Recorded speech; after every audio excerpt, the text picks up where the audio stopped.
Good morning, fearless crowd. We're here to spend a little bit of an actual winter morning together. January 7th, 2024, a new year. We have a guest book in the back. Our visitor should choose to write in the book, let us know who you are.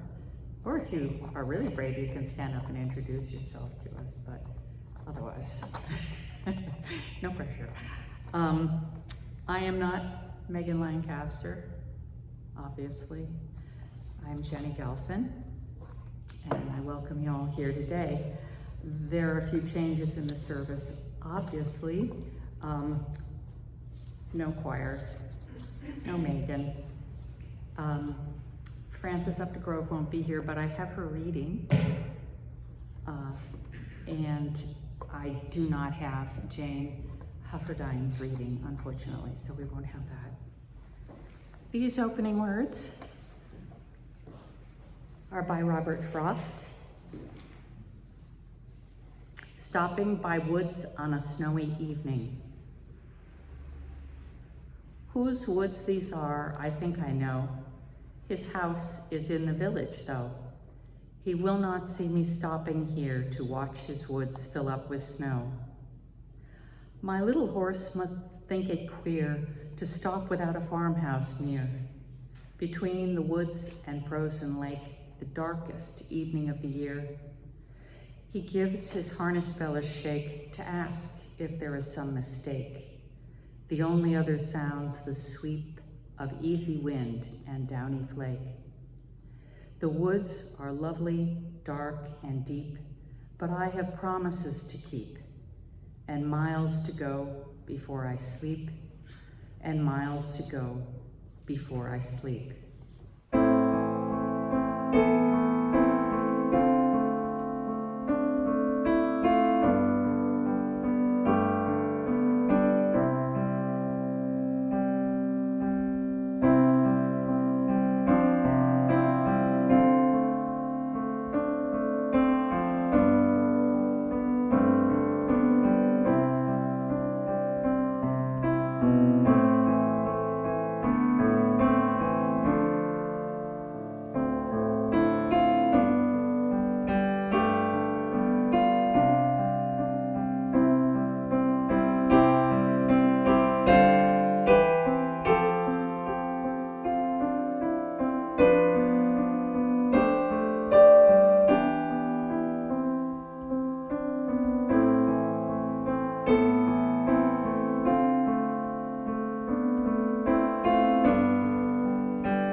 Thank you, Jenny. Good morning, in-person people. Good morning, virtual people. My name is Maryann Postans, and my reflection today is called Renewal. So it's kind of a new beginning. As a biology teacher, I can tell you that renewal is built into our flesh. Cells replenishing through mitosis, matching each other magically through a microscopic dance. Hormones being manufactured to keep our body processes as constant as possible. Insulin out and glucose out. Glucagon out and glucose in. This is the fascinating force of homeostasis happening within us every day. Prayers can also bring renewal. Now I lay me down to sleep. I pray the Lord my soul to keep. If I should die before I wake, I pray the Lord my soul to take. In Jesus' name, amen. This was what our mother taught us to recite by our bedside when I was a young child. We would bless all our relatives in a stream of names. God bless Mommy and Daddy and Tina and Maryann, Granny, Nana, Eddie, Chris, Billy, June, Raymond, little Nancy, and little Raymond, and everyone in the world. Amen. Renewal of family connection, as well as renewal of faith in a being greater than us, is what I was learning then. It was the need as a child to have someone watch over me. When I got older, I called them angels. Now I call it universal energy. I was taught a 5-step way of praying by Bernardo Montserrat, author of Faith It Till You Make It, at the Church of Religious Science in Santa Fe, New Mexico, and it stuck with me. There is universal energy, amazing energy in the stars, and that energy comes through my head, through my body, down through my feet, and anchors me into the present. This energy is always available to me, and I'm so grateful for this. And I put that gratefulness back into the universe. Amen. There is no one better to express renewal in nature than Mary Oliver in the morning poem. Every morning the world is created. Under the orange sticks of the sun, the heaped ashes of the night turn into leaves again and fasten themselves to the high branches, and the ponds appear like black cloth on which are painted islands of summer lilies. If it is your nature to be happy, you will swim away along the soft trails for hours, your imagination alighting everywhere. And if your spirit carries within it the thorn that is heavier than lead, if it's all you can do to keep on trudging, there's still somewhere deep within you a beast shouting that the earth is exactly what it wanted. Each pond with its blazing lilies is a prayer heard and answered lavishly every morning, whether or not you have ever dared to be happy, whether or not you have ever dared to pray. Renewal is all around you if you give into it. Relax, breathe, trust in your center, your gut. You are all-knowing. Let go into love. Thank you. Beautiful music, Diane. Thank you. Very special. My name is Vassie Sinopoulos, and today I'm going to talk about new beginnings, embracing new beginnings. New beginnings bring a promise of growth, learning, and endless possibilities. Just as the sunrise heralds a new day, each new venture is an opportunity to paint our lives with vibrant hues of optimism and resilience. It is a chance to shed the weight of the past and step into uncharted territory of our aspirations. My own journey reflects a lifelong embrace of new beginnings, each holding the potential for growth and fulfillment. Starting from a small Greek village where I was born, to venturing abroad to England, London, just out of high school, my curiosity of openness led me to explore North Africa, Morocco, where I lived for a few years. Then I spent time in Spain and Italy, immersing myself in each country's culture and language. Then immigrating to Canada and living in the vibrant city of Montreal, where I met my husband. That marked another chapter. Finally, settling here in Woodstock with Chris signifies the diverse tapestry of my life, woven with courage and zest for new experiences. Embracing new beginnings doesn't mean forgetting the past, but rather finding a way to honor the memories while creating space for personal growth and fulfillment. We often encounter crossroads that beckon us to choose a different path. Embracing change is not a sign of weakness, but a testament to our adaptability and strength. The challenges that accompany new beginnings are not obstacles. They are stepping stones that propel us towards personal and collective evolution. Ultimately, new beginnings are about embracing change, adapting to different circumstances, and finding opportunities for personal evolution and fulfillment. The key lies in being open to possibilities and taking intentional steps toward positive growth. New beginnings can be prompted by various life events that inspire change or necessitate adoption.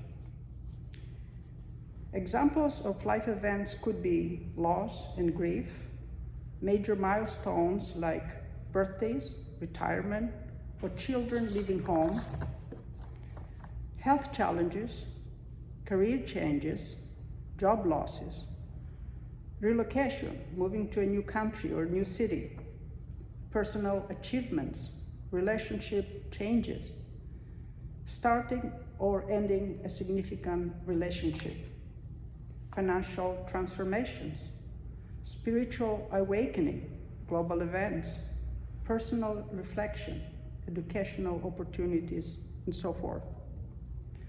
While some of these events can be challenging, they also can provide opportunities for renewal and self-discovery.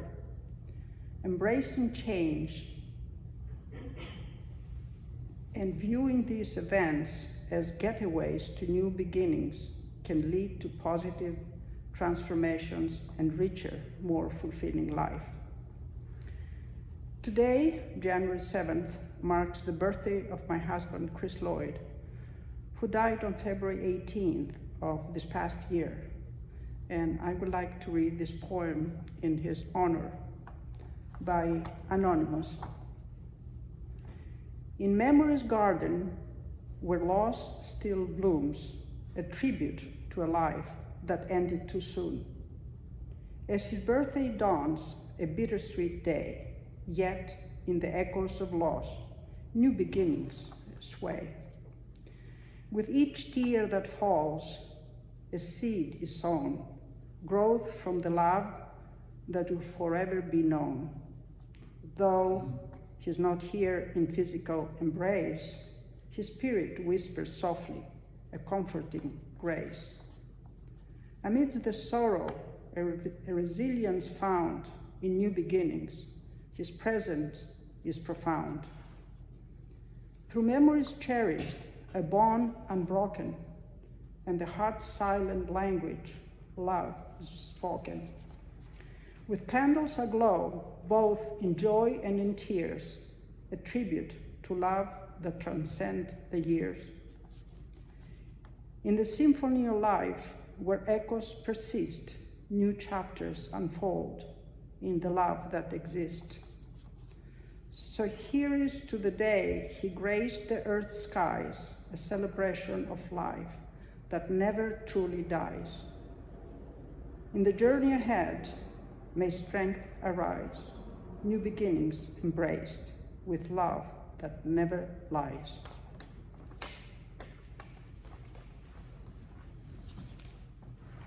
Good morning, everybody.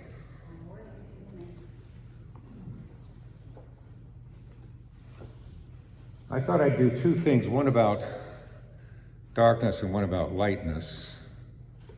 And so for darkness,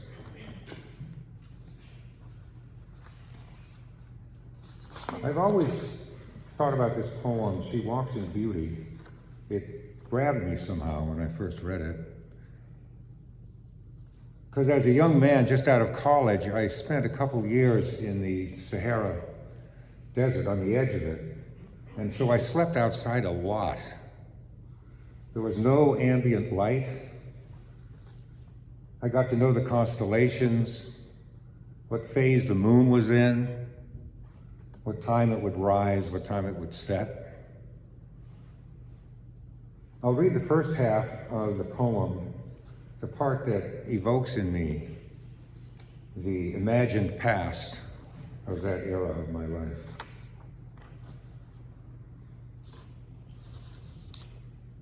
She walks in beauty like the night of cloudless climes and starry skies, and all that's best of dark and bright meet in her aspect and her eyes. Thus mellowed to that tender light which heaven to gaudy day denies. One shade the more, one ray the less, had half impaired that nameless grace which waves in every raven tress, or softly lightens o'er her face.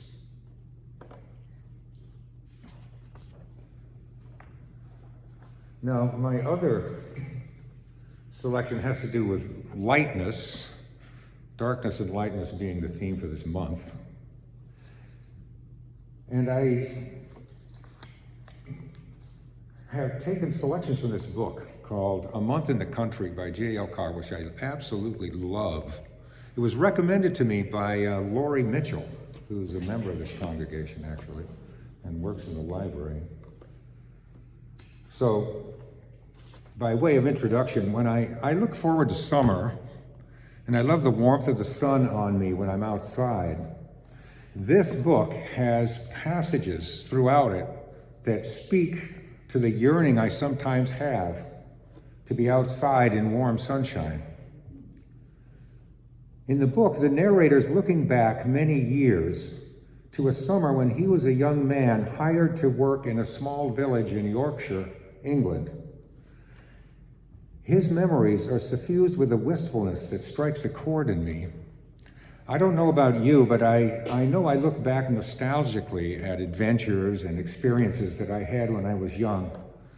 So here are some excerpts from this book.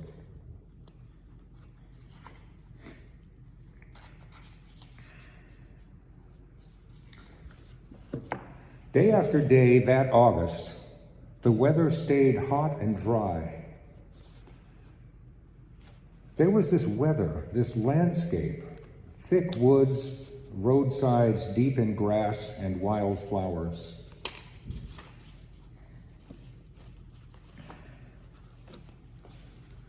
For me, there will always be the summer day of summer days. A cloudless sky, ditches and roadside deep in grass, poppies, cuckoo pint, trees heavy with leaf, orchards bulging over hedge briars.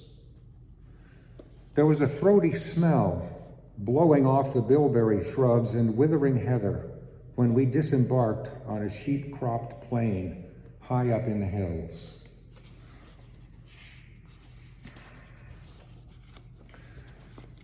The weather, those long warm days, went on in majestic succession right through August. The front gardens of cottages were crammed with marjoram and roses. Marguerites, sweet William, at night heavy with the scent of stalks. The vale was heavy with leaves, motionless in the early morning, black caves of shadow in the midday heat, blurring the sound of trains hammering north and south.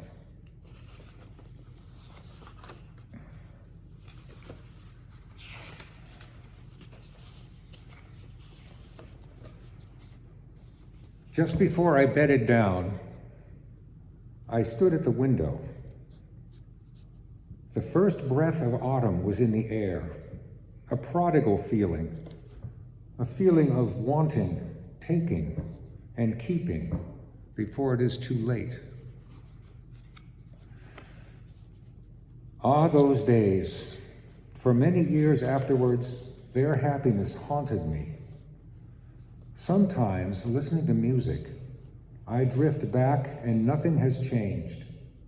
The long end of summer, day after day of warm weather, voices calling as night came on and lighted windows pricked the darkness. And at daybreak, the murmur of corn and the warm smell of fields ripe for harvest. And being young. If I'd stayed there, would I always have been happy? No, I suppose not. People move away, grow older, die, and the bright belief that there will be another marvelous thing around each corner fades. It is now or never. We must snatch at happiness as it flies. And these closing words for today by May Sexton. Help us to be the always helpful gardeners of the Spirit, who know that without darkness nothing comes to birth, and without light nothing flowers. May it be so, blessed be, and amen.